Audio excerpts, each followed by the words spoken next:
How do you feel about reading books with the same characters as the author's previous book? How do you feel about writing those characters?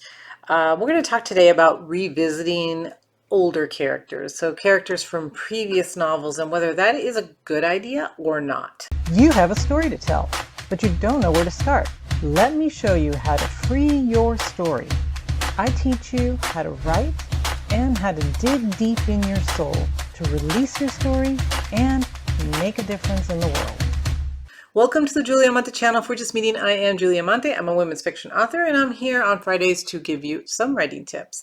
So let's talk today about those characters. So we've all read stories where we have the same characters in multiple novels by authors, right? And you might have even written them where you like characters. So what tends to happen a lot of times, at least to me, is that maybe I'm writing a story and I kind of really end up loving one of the secondary characters. And and I don't want to let that character take over the story, right? So in my head, it's like, okay, I will give this character their own book. They can have their own story. And then I may come back to it and do that or not.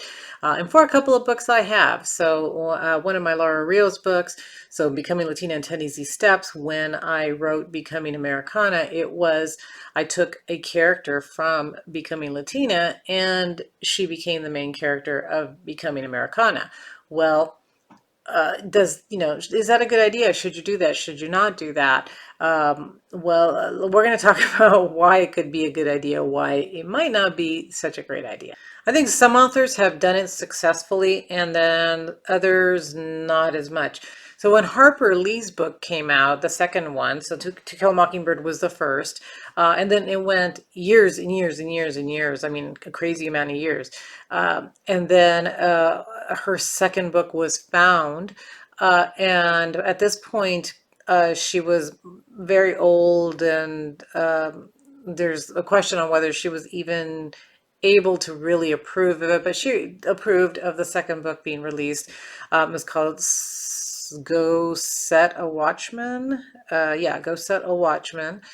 And it wasn't received as well. So it had the same character. So this is revisiting a character, right? Revisiting the same character. It's not even having a secondary character. It's just revisiting the same character.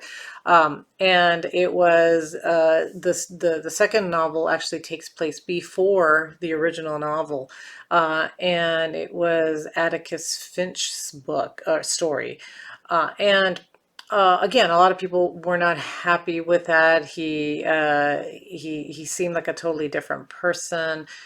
He seemed like a racist, or he was a racist in the second one, which was the one before To Kill a Mockingbird. So anyhow, a lot of times it doesn't work so well because, well, readers know your characters from the book that you wrote, the original book that you wrote, and then after you write a second one or you change it, it can change the perception of a character and then have the readers actually not like it as much. So usually places where it does work well are classics. So in the romance writing world, for example, books have been written and rewritten with the same character. So this Jane Austen books, Jane Eyre, a lot of those classics, even like Dracula, right? We've had a bunch of vampire type books because of Dracula. So they weren't actually rewriting or revisiting the same character, but it was the same type of character. With a lot of the Jane Austen books, what writers have done is they have taken the main character and just changed things, like change the setting or change the time period. There was one I wrote down here. It was Emma, a modern retelling, where Emma is an interior designer and then she gives dating advice to her friends and stuff. So it changed a little bit of a lot of the story. It kept the same feel of it, and the same, it was the same character, but it was in a different place, different time period, which changes it a lot. So those kinds of retellings seem to be accepted more because they're just interesting. It's just like taking the same characters, moving them into a different place, and who would they be? Who would they be in modern times, for example, right? Or how would they be if it was in this type of setting? So it's kind of interesting, and maybe because so much time has gone by, readers like it. So maybe if it had been during the original time period when the author wrote it, or if the author had done that with their own character, taken that same character and rewritten the character and put the character into the future, put the character into the past, maybe the readers of the time wouldn't have accepted it, or wouldn't have liked it as much. But because other writers are doing it, and they're doing it in a sort of unique way, and so much time has passed from the original, then I think it's accepted more. And it doesn't hurt that publishers really do like this, right? They like the retellings. They obviously like it because they keep publishing them. In fact, on Goodreads, there's a list of about 20 retellings of Jane Eyre, right? So it's been published a lot. Publishers seem to like that.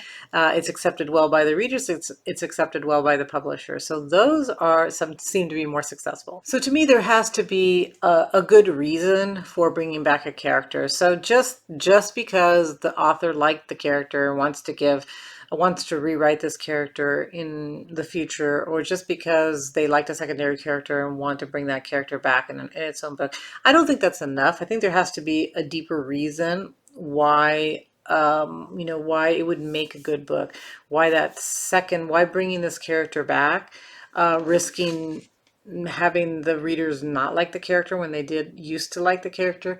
I think the author really needs to weigh that and see if it's a good idea. There's a great Times article, and I will go ahead and actually link it below so that you can take a look at it. But what they do, so I'm going to look here, is they mention two books that actually were successful in bringing back the same characters. They just brought them back a little differently. So there were two books. The first one was, I think, released in 2002, and it was I Don't Know How She Does It. And that was about working mothers. The author was Allison Pearson, and then she released in 2000, I think, 18, a second book that was called How Hard Can It Be? And it had the same characters, and that one actually did do really well. It was interesting. People liked it. So again, I will link the Times article because they talk a lot about why those two actually did. The readers actually liked it, and it was just interesting seeing how this character had changed and actually matured and progressed, done well 15 years later. Like, who had she become after 15 years?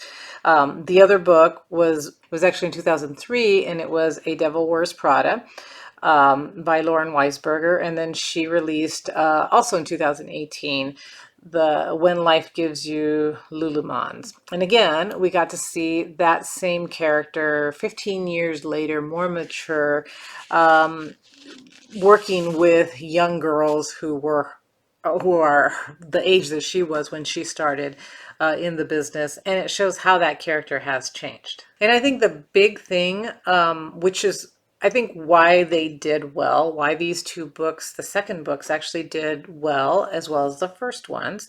And I don't know that they did as well as the first one, so I don't have like the sales numbers, but they did well. Okay, they were well received by their readers. And I think part of the reason is because it showed not only the character, like what is the character doing now, 15 years later, because I don't think that's enough for readers to actually want to read more about that character, but it was that they actually showed a difference in women. So back in the early 2000s, like with The Devil Wears Prada, it was, it was all about me and how can I do better, and how can I, kind of step over the other women who are also trying to do the same thing. And 15 years later, things had changed a little, and it was more of, women kind of helping each other, being more considerate of each other and wanting to collaborate more. It was a difference. It showed a difference, a change in generations. In those 15 years, how women have changed and how they treat each other differently, both as mothers and in business. So I think if we're going to bring bring back these literary characters back to life.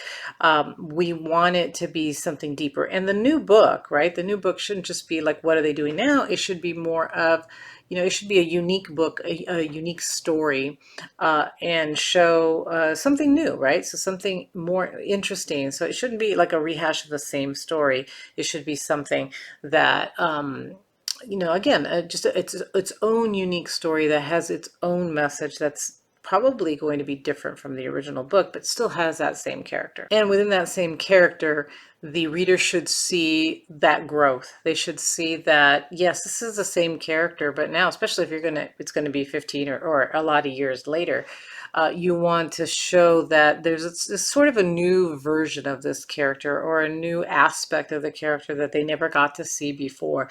So yes, this character, this is who they were, but we get to see now a different side of the character or a more mature side of this character years later. Another thing that I think authors need to keep in mind is that this character has to have been a really well-loved or well-liked character. So the readers should be excited about seeing this character again, right? It's like if you haven't seen someone that you really love or really cared about in a long time, you're going to be excited. You're going to be waiting to buy that book so that you can see this character again. And that's the feeling that it should be. So it shouldn't just be all books, any book. I'm going to write 17 novels with this one character.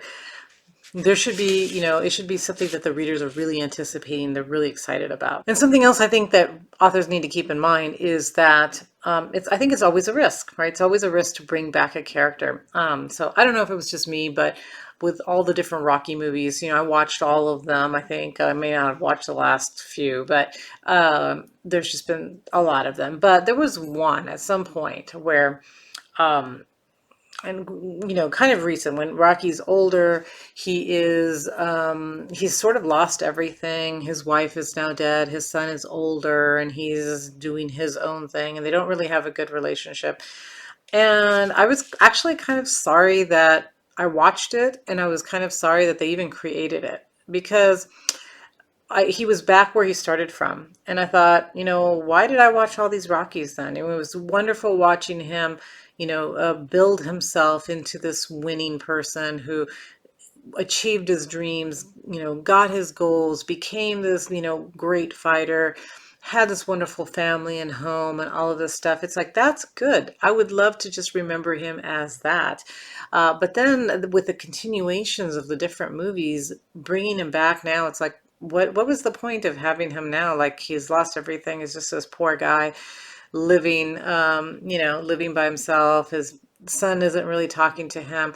It was sort of depressing, and it didn't give me a good feeling. And even, I would say, the Maverick, right now, everybody loved it. It was great. I loved it. I thought it was great too. The movie was great, but there was a little part of me that was a bit sort of, the nostalgia was kind of cool. So I'm talking, of course, about um, Top Gun and Maverick, right? So the new movie that just came out not too long ago.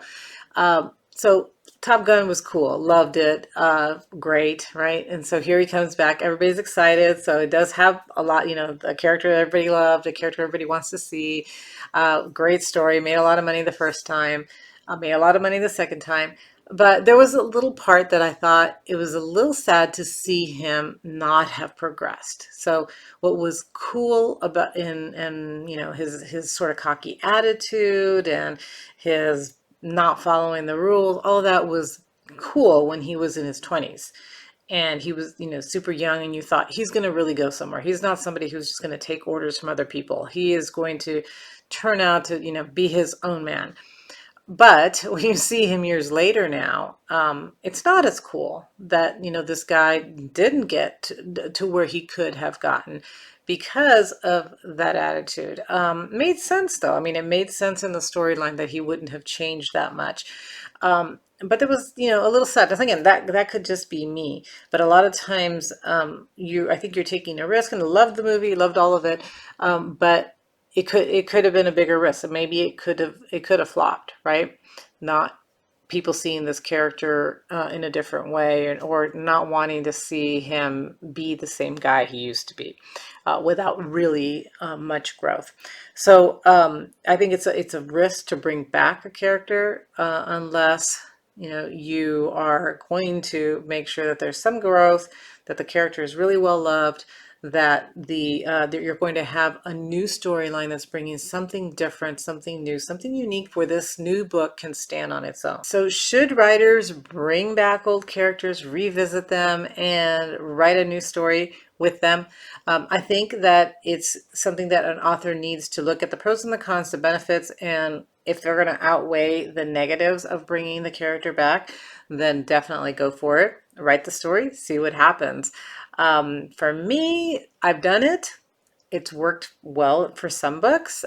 For some books, I think it was just okay. It's not my favorite thing to do.